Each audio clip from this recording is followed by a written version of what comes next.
The final video for the month of January, we are discussing down payments. So one of the biggest myths around purchasing a home is that you need 20% down to buy a house. And that's just not the case anymore.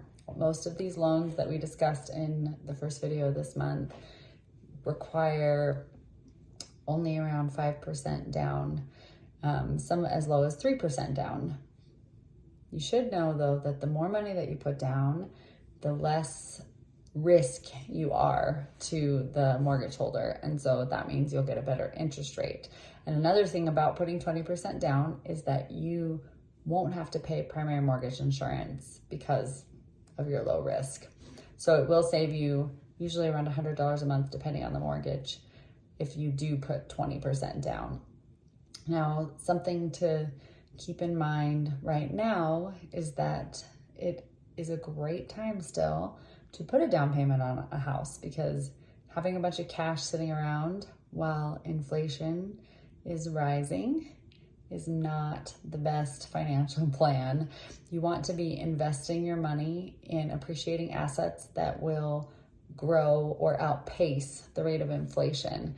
So for example, the last couple of years in Colorado, a lot of areas have seen 13 to 15% equity gains or asset appreciation in real property.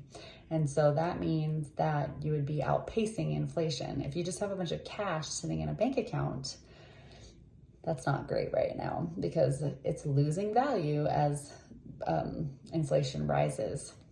So it's a good idea to invest or buy real estate or other appreciating assets and really only need about 7 to 12% to beat inflation currently.